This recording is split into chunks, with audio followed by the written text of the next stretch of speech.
Hello আল্লাহ কেফাল হাল খোয়েস, আজকে আপনাদের জন্য নিয়ে আসলাম আরেকটা আইফোনের ভিডিও। একটা সৌদি ছেলে তার ডিউটি শেষ করেই তাড়াতাড়ি চলে আসলো আমার দোকানে। ও ওর বউয়ের জন্য একটা আইফোন গিফট করবে, এর জন্য আমার থেকে ফুল নিয়ে যাবে। ফুল দিয়ে সুন্দর করে সাজাই দিতে হবে। আমি আমার কাজ শুরু করে দিলাম। ফুলগুলো প্রথমে নিয়ে ক্লিন করে নিলাম, সুন্দরভাবে গুছাই নিলাম। কাজ করতে করতে ছেলেটার দিকে তাকায় দেখি ছেলেটার মন খারাপ। কেন মন খারাপ সেটা আমি ভালো করে জানি, কারণ এতগুলা টাকা দিয়ে একটা আইফোন কিনছে, ওর মনটা একটু খারাপ। যেহেতু ওর মন খারাপ, মন ভালো করার জন্য আমি বলছি সমস্যা নাই, আমি ফুল তোরে ডিসকাউন্ট করে দিমু, তুই এত টেনশন করিস না। ও আমারে বলে যে ওয়াল্লাহ হাবিবি আনা খাসারা ফ্লুস 6000 রিয়াল, মানে আমার 6000 টাকা লস হয়ে গেছে। পরে তারে আমি মুরব্বীদের মতো একটা বুদ্ধি দিয়ে দিলাম। আমি বললাম যে দেখ, টাকা ধরে রাখলে টাকা আসে না, টাকা খরচ করলে টাকা আসে। যাই হোক, ওর যেহেতু মন খারাপ, কাজটা আমিই করতে হবে। ওরে আমি বললাম যে কোন কালার র্যাপিং দিমু। ও বলে যে আমার মন দিস ভালো না, তোর যেটা মন চায় এটা কইরা দে। আমি বলছি আচ্ছা ঠিক আছে, হোয়াইট কালার মধ্যে একটা র্যাপিং কইরা দিতেছি তোরে। তাদের ভাই মন দিলের কোনো ঠিক ঠিকানা নাই, এই কতক্ষণ ভালো থাকে, এই কতক্ষণ খারাপ হয়ে যায়। তাদের খালি মুড সুইং করে। আর এই রাগটা শুধু তারা কোনো দোকানদার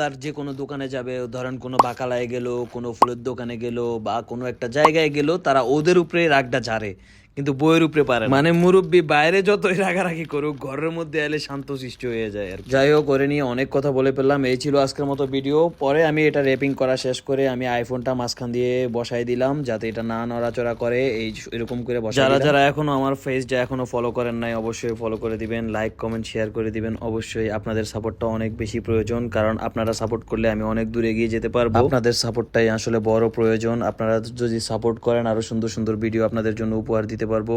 আর এই ছিল আজকের মতো ভিডিও। অবশ্যই আমার জন্য দোয়া করবেন। অবশ্যই আমার পেজটা লাইক কমেন্ট শেয়ার করে দিবেন। আল্লাহ হাফেজ, ভালো থাকবেন সবাই।